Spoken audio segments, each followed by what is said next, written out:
I'm going to go ahead and get started and keep letting folks in as they arrive. But welcome, everyone. I'm Caitlin Mormon. I'm one of the admins of Locally Optimistic, as is Emily. And I'm super excited to have our panel today. So today we're talking about transitioning from academia to industry.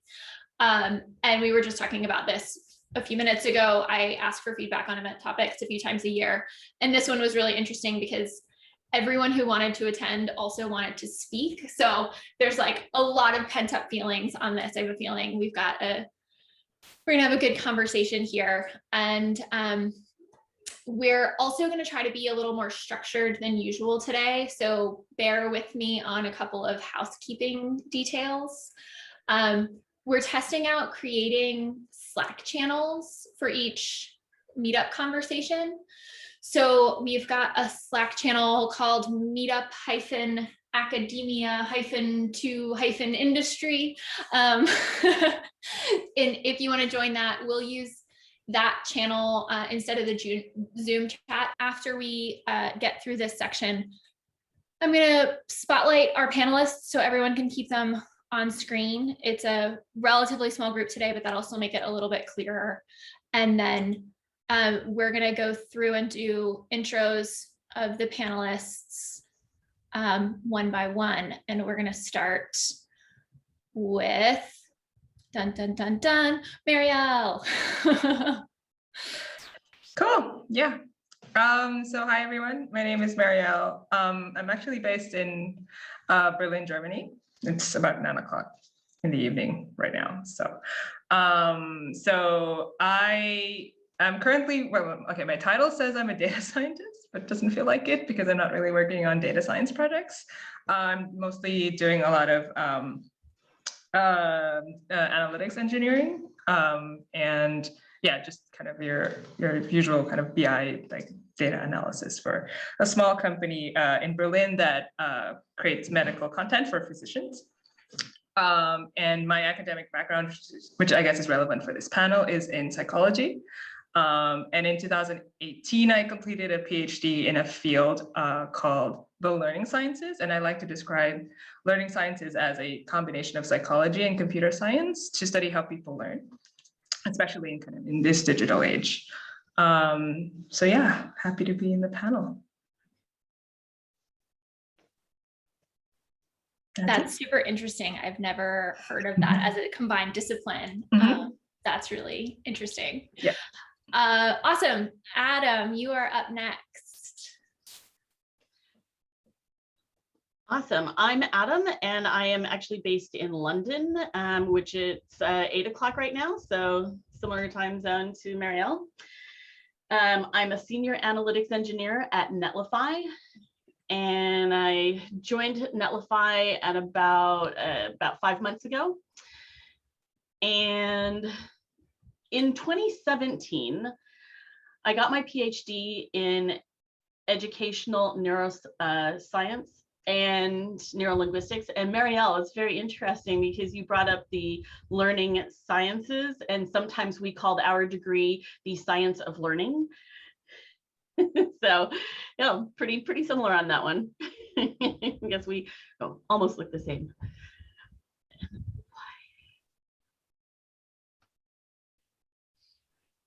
Awesome. Erin, you're up next. Hey everybody, my name is Erin Richter. I'm in New York City, and I'm actually between jobs right now. By the time this recording comes out, I probably will have announced it, so I'll happy to share it earlier with people. But my previous titles, similar to Marielle, have been data scientist, but my work has been more data engineering, analytics engineering. So I've making the jump to let's make it official and actually get a job title that says that. So I'm going to be doing that at Squarespace starting next week. And my academic background is, thank you everybody, thanks for the claps. I did my PhD in computer science. I got that in 2019, and that was a lot focused on machine learning. So hence the wanting to cling to data scientist, but then learning that, okay, I like the other stuff better. But my story is kind of interesting because I think I sat in the middle the whole time. I was working full time as the quote unquote data scientist, but actually data engineer while I was doing the machine learning PhD at the same time. So I kind of had my foot in both and then chose to continue on the industry side. Awesome. And Colleen, you're up next. Hi, yeah, I'm Colleen Tartow. I am here in Boston, Massachusetts, so also 3:15 here. I am the director of engineering at Starburst Data here in Boston, and my background is I was a data engineer. I was in analytics, and then I got into the leadership space, but now I'm working at a company that makes data products, so I'm on the evil vendor side. But I have a PhD in observational astrophysics, so I was studying galaxies, and actually I was studying starburst galaxies, and now I work at a company called Starburst on a product called Galaxy. So I may have named the product or helped name it. I get to suggest lots of space names for things, which is really fun. Yeah, and I've been here a little over a year. I've been in this space for a long time now. Awesome. So throughout this, I'm going to ask our panelists to use the hand raising function so that we can make it through people in an organized fashion. So I'll ask the first question and let you all volunteer, or I'll volunteer you if that is necessary. But let's get started just with what prompted you to move from academia into a position in industry.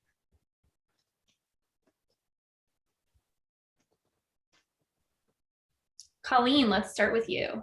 I'll start there. So I loved astrophysics. Let's be clear about that. But it's an incredibly esoteric field.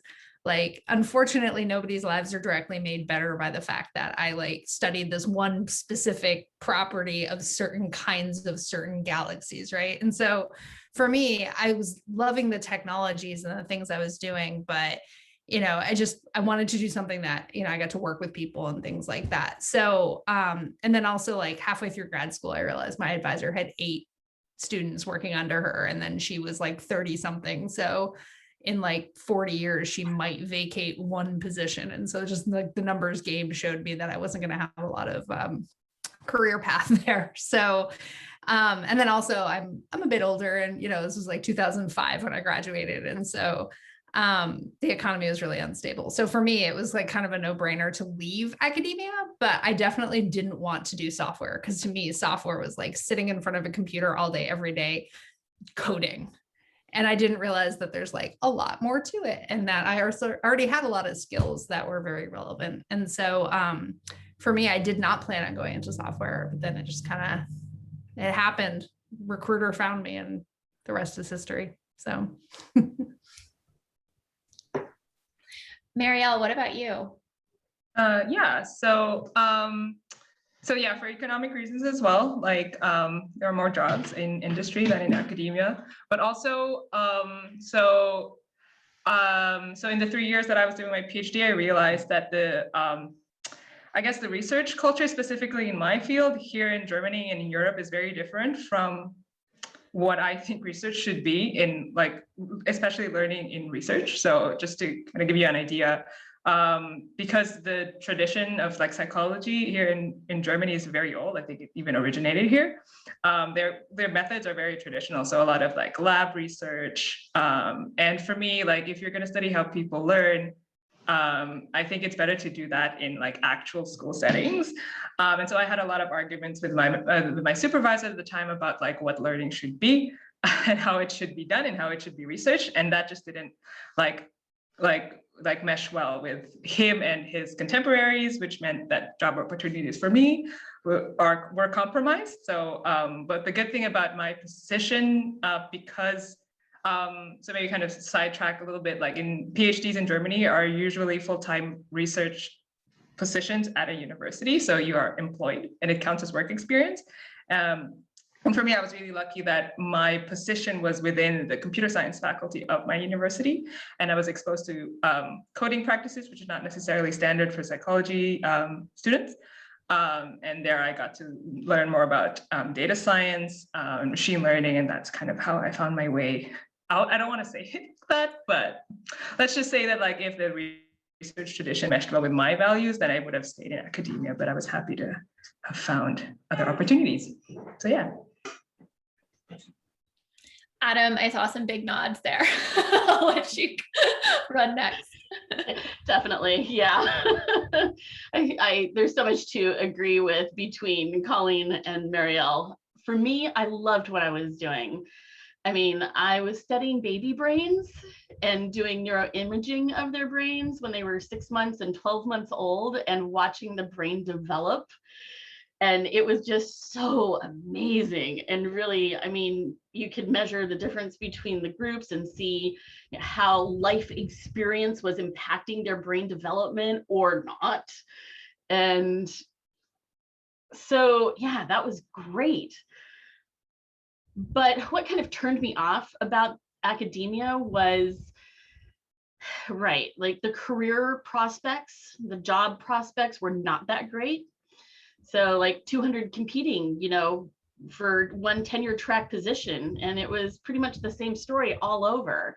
And, you know, if you were lucky to get a tenure track position, then it was still, you know, 7 years to actually get tenure. And the timeframes were like that. And, you know, ongoing applications for grants. And in some ways, many of the professors that I worked with or the advisors that I had, they never seemed to really love their job. You know, they'd say, oh, I'd have to do this, or I have to do that. And, oh, you know, we're looking at the wrong picture here. And so when I went through my PhD, I actually learned coding for that. And I thought, wow, that is really a valuable skill. And I could use this for so many other things, not just neuroimaging. So I started looking at the industry and, you know, putting it out there that I knew how to, you know, work on one thing consistently for 5 years, that I had that type of loyalty and dedication, and that I had the skill of actually coding. So, you know, in the end, I figured, why not?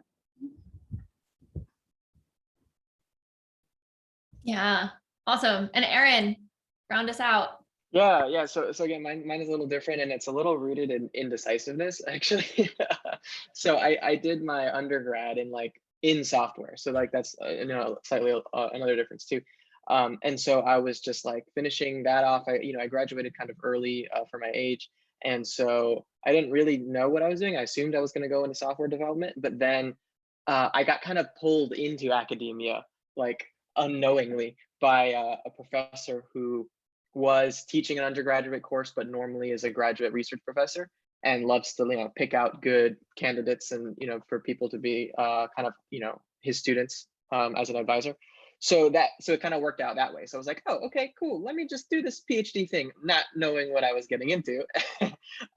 So of course, fast forward 4 years into the PhD thing, when I wanted to quit because of it being really difficult, a lot of like unstructured kind of like processes, kind of being alone and doing a lot of research like on your own, and in that kind of world, that's some of the stuff that made me not like it so much and made me kind of continue down on the industry route. So it was more like being able to see both sides and just like slightly continuing down one path and then pivoting a little bit back down into the other, rather than like a hard decision.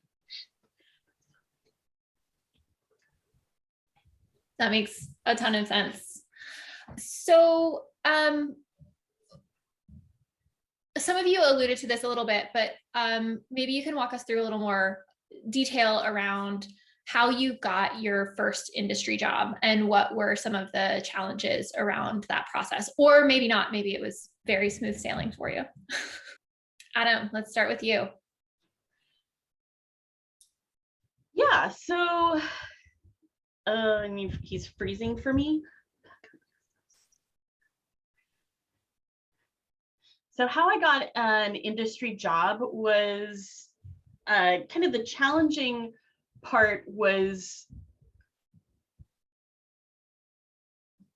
I might hold off until the next question, but and he's frozen again.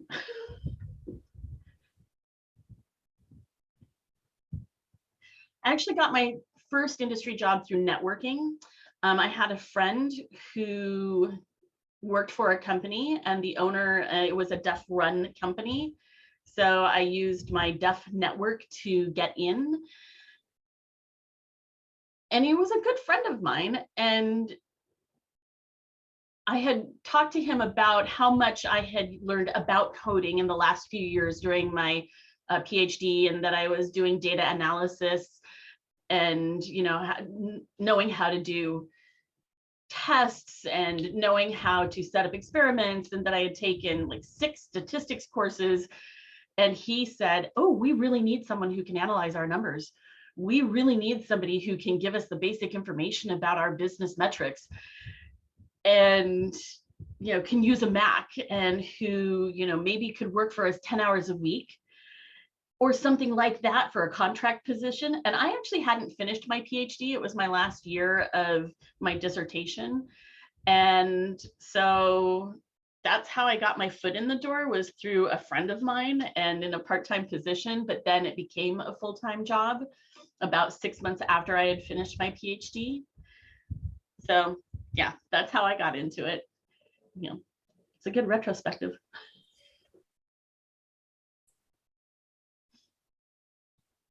Erin, jump in. Yes, so mine is related. It's kind of through a connection. So it wasn't that like I went and sought out the first one, because I didn't know what to do. Like, again, like at the time I had not done an internship during my undergrad, didn't really know what it was like finding a job in industry. But it was actually my same PhD advisor who got me an internship at my first company, because he wanted to form a partnership between that company and the university. And so I was this like little link between that. So it worked out well because there was benefits to my PhD advisor having a connection at the company, and then obviously the company having somebody like me kind of working in and building up data pipelines that they didn't have previously. So it was another one of those, oh, I knew somebody, I got lucky kind of things. Marielle? Yeah, so I had traveled to Berlin. So I was living in a different German state at the time to do my PhD. Traveled to Berlin to attend a data science event, and met someone who had founded a like an education company. Like he was creating courses, data science courses and Python courses for corporate clients, so kind of like B2B kind of education company. And he was looking for people who could teach Python and data science. And because I have a psychology background, I know a lot of statistics, and I at the time knew R, but wasn't really that good at Python. He was like, I think it would be interesting for you to, given your background as well in education, to like, maybe work for us as a course creator. And so that's kind of how I got into the whole data science space, and how I actually moved to Berlin. I stayed at that job for a while before I realized that it wasn't really a good fit. I mean, it was a good kind of entryway to the data science world, especially kind of the tech community here in Berlin. But ultimately, because I was kind of like fresh out of my PhD and I still had ideas of how learning should be done, it was kind of a reality check for me that like most companies don't really care about good pedagogy and instructional design. And that didn't really sit well for me. But in the end, I was able to learn more about machine learning, data science. I was able to like become really proficient in Python, and I found other opportunities here in Berlin because the startup and tech scene here is pretty vibrant. And yeah, I met a lot of great people doing great things. So it worked out.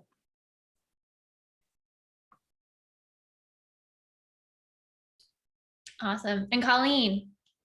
Yeah, I kind of mentioned this. I was like, I graduated, I didn't know what I wanted to do. It was like the first time in my life I didn't know what I wanted to do, other than I wasn't going to stay in academia. And so I looked for teaching jobs, and I wasn't really sure where I wanted to be, other than geographically, I wanted to be in Boston. And so I was contacted by a super shady recruiter who like was very, he was like, we're looking for people who are smart and know computers and can solve hard problems.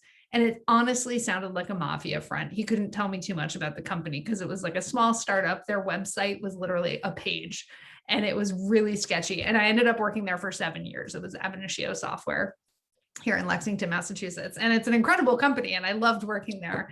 And, but I almost didn't talk to them. So I'm so glad I did, because it, you know, data and analytics wasn't the field it is now, right? Like it was ETL, nobody knew what that was. And so it was really interesting learning about it during the interview process and learning about the breadth and variety in software, and that it's not just sitting in front of a computer coding, it's like product management and project management and consulting. And so I ended up doing consulting and engineering for a long time, which was really fun. But it was definitely, I just fell into that. So I got lucky.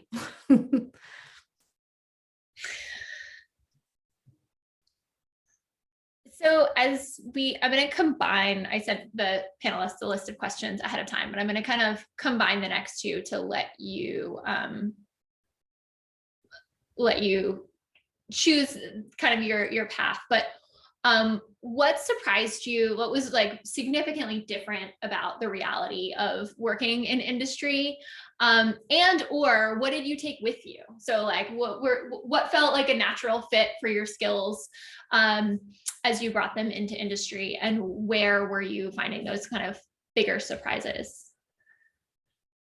Colleen, is your hand still up or are you up again? I actually, but I can answer that. Cool, I'll hand it back to you.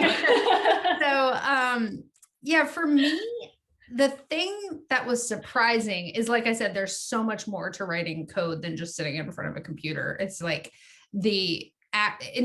in academia, it was a very solitary act, right? Like I wrote all of my software by myself in my office, usually late at night, didn't talk to anyone. And it was like, that's why I didn't like it, because I didn't get to talk to anyone. And it was just like very solitary act. And so the fact that it was so collaborative in industry was really a great finding for me. You know, that really made it much more exciting. And that there is so much value placed on all of the other skills, just besides like writing high quality code, which is really fun. But the thing that I use most heavily is, for me, it's all about analytics and data. When I was grad school, I would go to a telescope, collect a ton of data, or use Hubble or another space telescope and collect so much data. And then I had to clean it. I mean, I had to do analytics, data engineering and analytics on it, but I didn't have any of the tools that we have these days, because like I said, I'm an old lady. So, you know, it was a while ago. And so, you know, I was writing all that code in Python myself. And so, you know, now I'm in this position where I can be like, yeah, I've done it the hard way. Now let's help people do it the easy way, which is really fun. But you know, that skill of being able to just like stare a data set down and being able to like get that value out of it and tell a story, whether it's a story about, you know, healthcare or finance or the universe, you know, it's still, you know, taking data and slicing it apart and trying to get value out of it.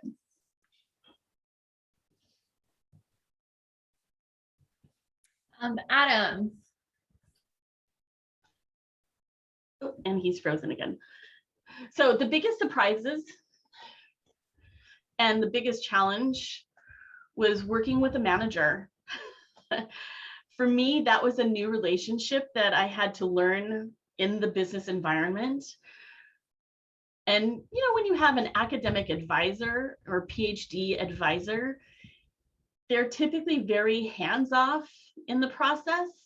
I know that each advisor is different, but I've heard the same story over and over again. You know, you maybe see your advisor once a month, or maybe once every 2 months. And he's frozen again.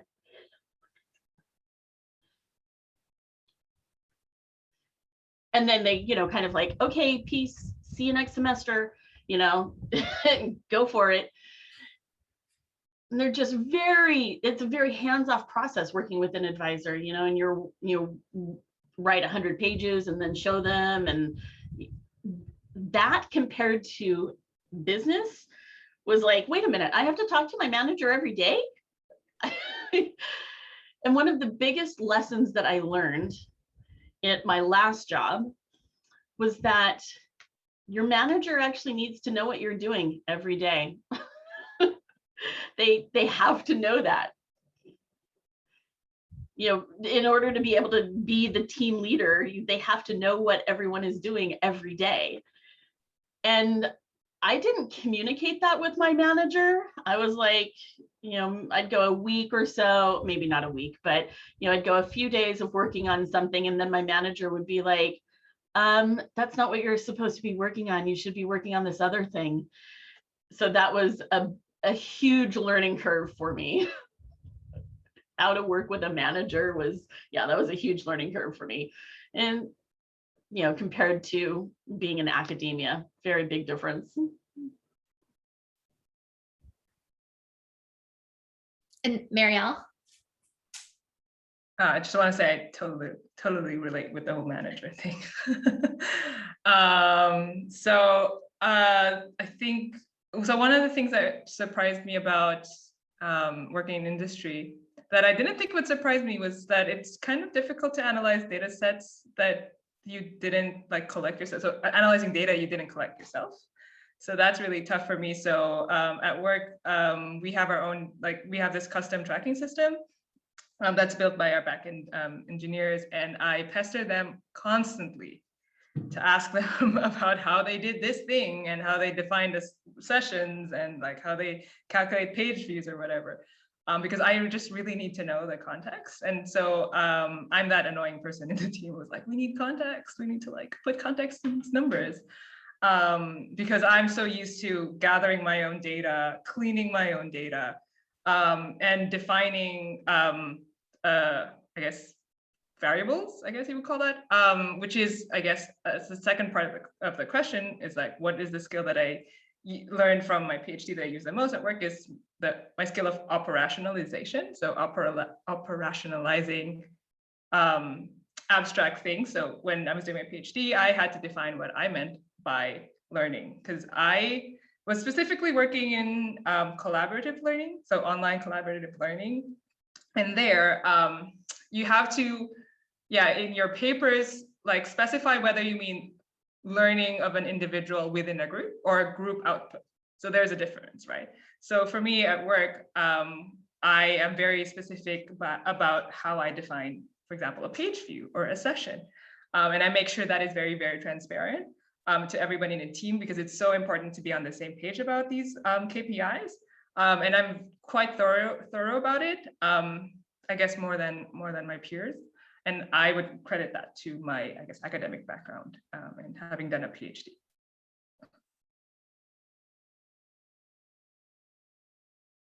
And Erin, anything to add? Yeah, totally. But I kind of agree with everything that's already been said. And I think similar to Adam's, I'll add, for me, actually, one of the difficult things was kind of just the logistics of working at a company.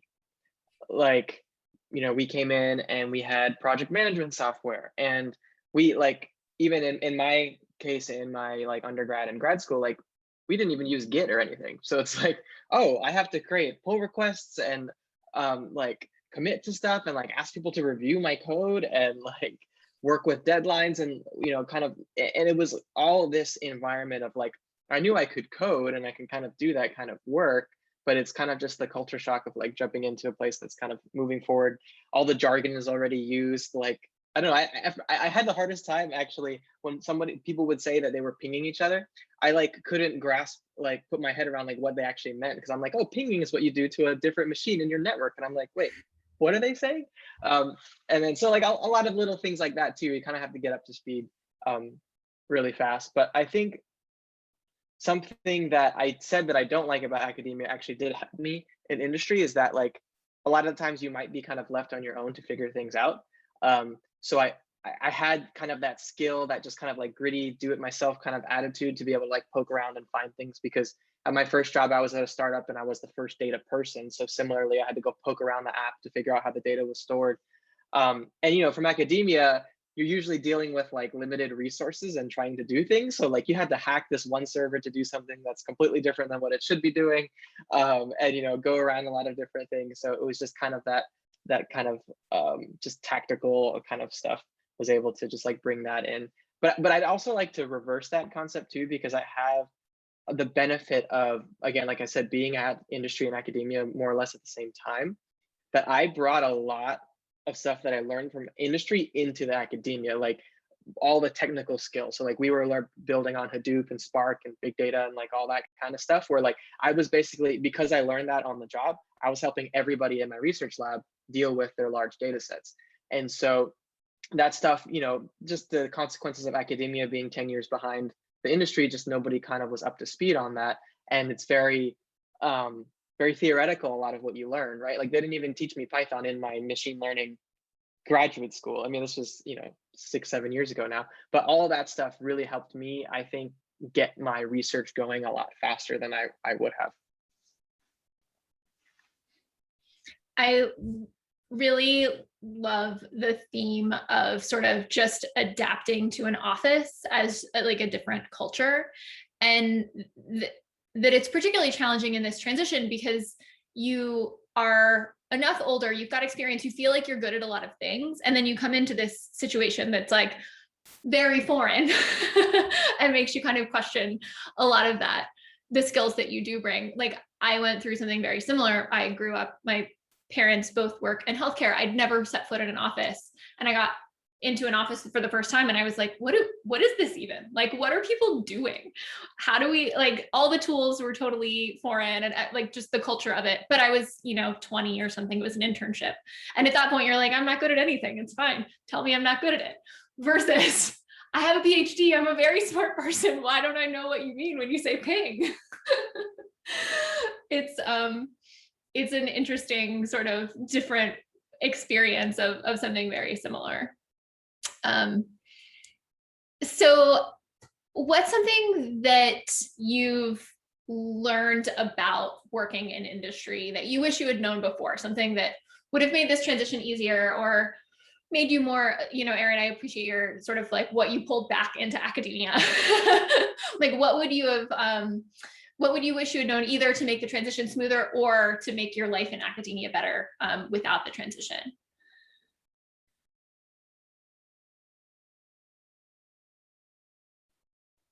Marielle?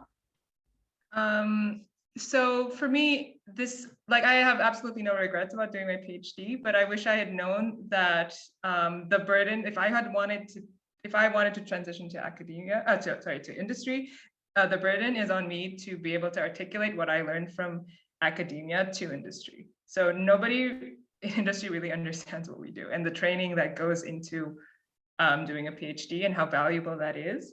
And you can't really blame them if they've never experienced it. They think we're just a bunch of nerds who don't really do anything and are not very productive because we work on something for 3 years, and nobody works on just one thing for 3 years. So I wish in the beginning that I had, I guess, a bit more self-confidence to be able to tell people exactly what I learned and why that's relevant. Because even in industry, people, like, even if they don't get an advanced degree, a lot of people still go to university, right? So it's not exactly a foreign concept, like the discipline of, you know, academic study.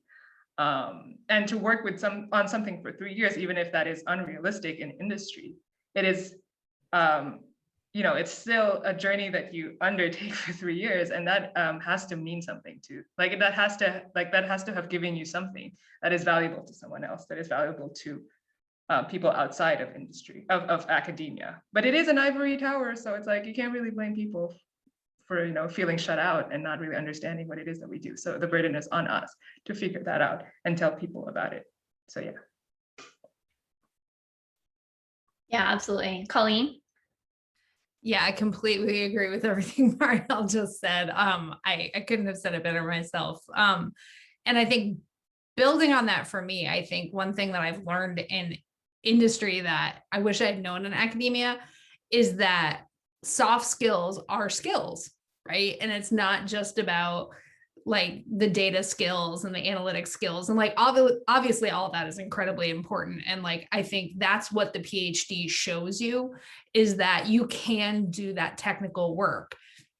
And that's obviously incredibly important, but the more advanced you get in any career, the more soft skills come into play, and things like writing, which is obviously something you do when you write a dissertation. You know, I think that's really important too. But then, you know, in grad school, people jokingly called me the cruise director because I was really great at like getting people together and motivating a team. And like, that's something that I've been able to do in industry that I never thought of as a skill. right? And so there's more to it than just the technical skills. I mean, not that technical skills are something to brush aside in any way, because they're not, but I think there's things that you can bring from academia to industry besides just like the straight up coding skills and the straight up analytics skills. And it sounds like all four of us have had success because of those soft skills as well. Yeah.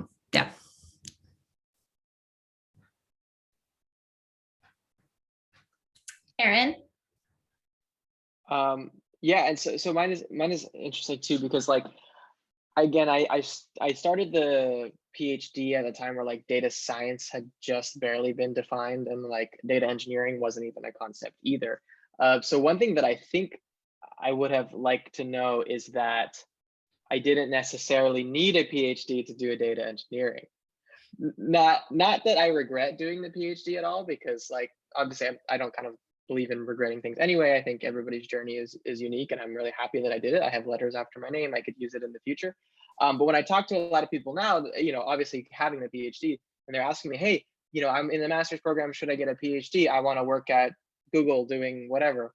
As long as it's not the research side of it, I was like, I would a lot of the times recommend, hey, if you really want to work in industry, go jump into that, give that a couple of years, and then see if you enjoy that. If you don't like it, you want a little bit more, then you can kind of go back into research, because that also, again, like what I mentioned about having some of those technical skills will help transfer to academia. I think that's a good path of doing it. So again, do I regret it? No, but am I using my PhD every day? Probably not. Adam, anything to add? Yeah, definitely.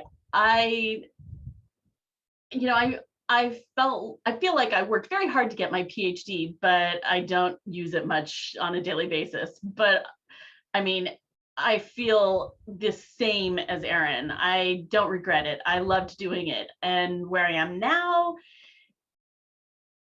it served its purpose, right? So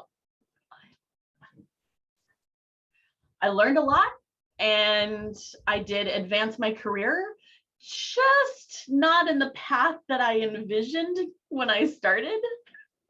But, I mean, yeah, I don't regret it.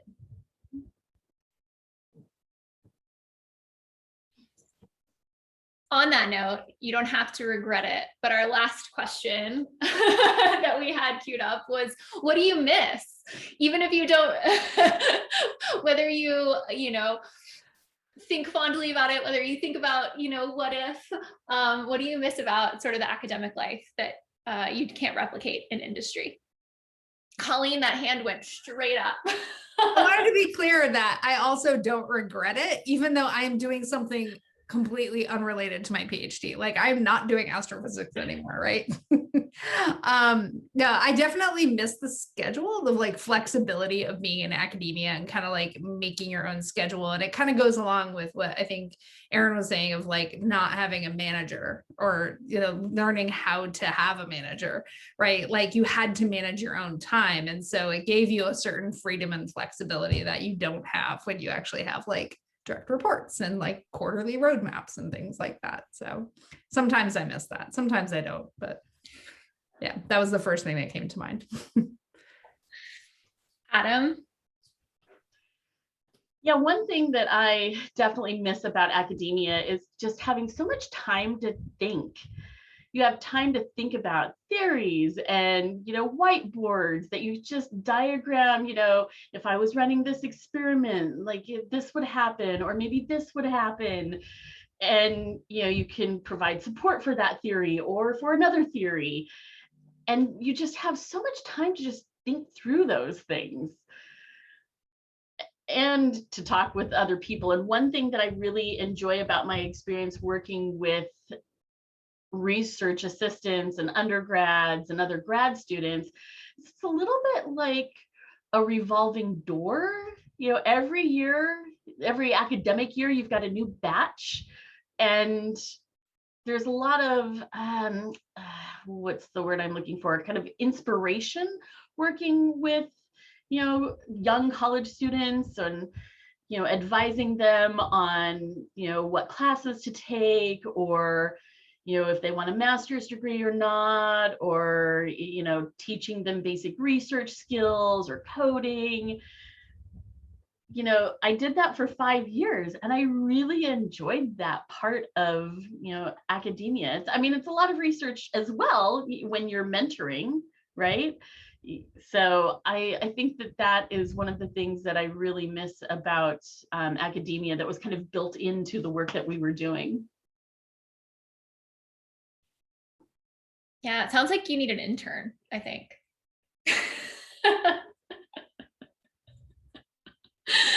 Marielle, what about you? Yeah. So similar to Adam, I miss like just having time to think about something really deeply. And they kind of have a hand in all of the elements of the project, like literally all. And yet having so much time to work on just one thing, I realized that is such a luxury just for anyone to be working on one thing for an extended period of time. And I don't think they'll ever have that time again. I mean, I think crippling anxiety kind of got in the way of like me enjoying my PhD, but like if I could do it all over again and have, I don't know, the visa status that I have now, because I'm now a permanent resident of Germany, then I would probably take my time and enjoy that time more, because I guess I'll just never get it back again. And also another thing that I was thinking about is that in academia, because it's so traditional and old, like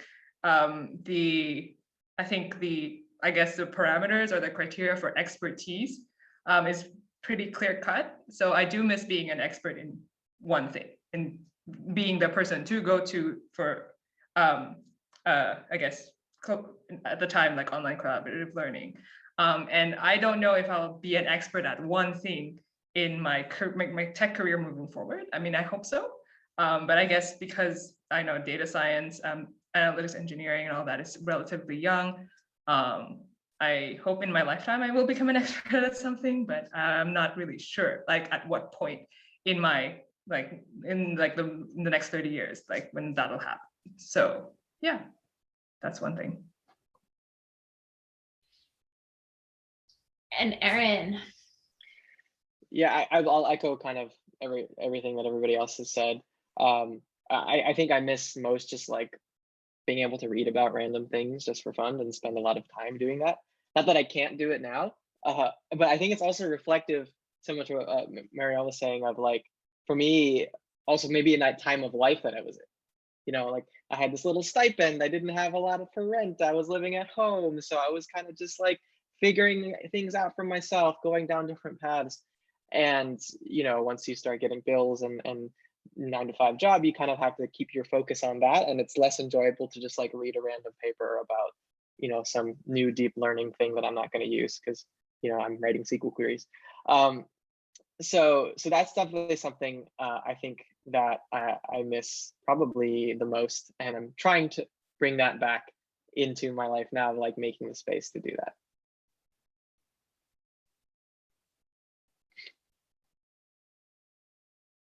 Any questions? Oh, Marielle, do you have something to add? Yeah, I just wanted to add that one thing that I miss about academia that maybe I don't really miss too much now that I'm in tech are the conferences. I'm a little sad that I'll never, not never, but like I won't get to meet my peers in other countries ever again. At least not in that setting, because it was always just really fun to like fly to a different country and like talk about our research and then like go to the best restaurant in that city or whatever. But I guess I can still do that in tech, and it's one of the great things about working in tech is that like community. So yeah. It sounds like we're going to need some in-person, locally optimistic events. Definitely. I've actually never been to a tech conference before. I've loads of academic conferences, but what is a tech conference even like? What's similar? What's different? I'm so curious to find out when the world, goes back to normal. There's no posters, unfortunately. Or I've never been to a tech conference with posters.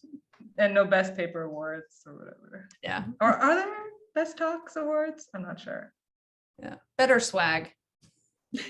Better swag.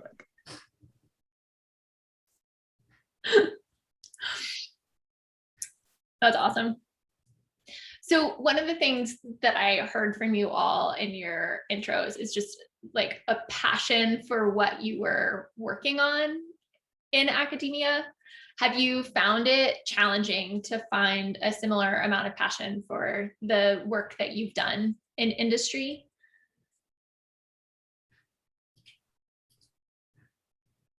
Colleen, let's start with you.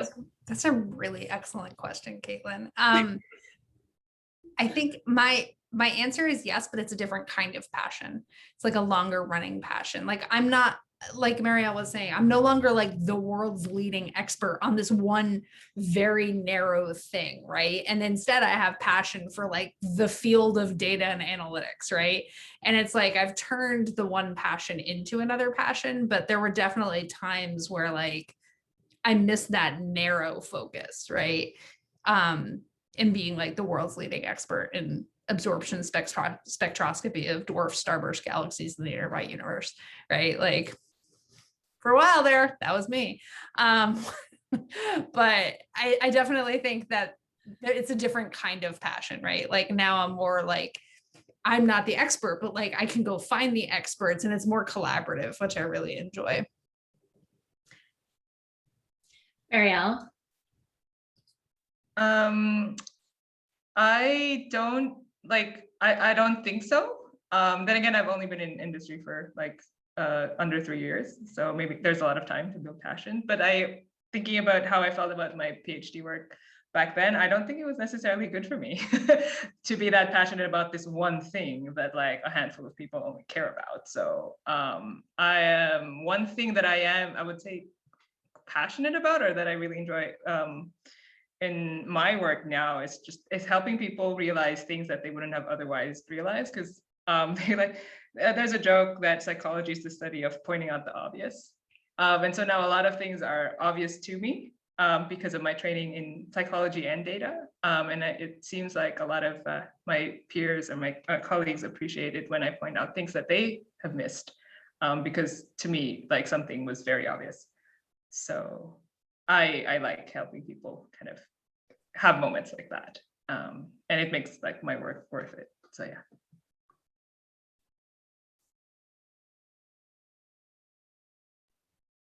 Adam? When I think about passion, it's, you don't just have one passion in your life, right? People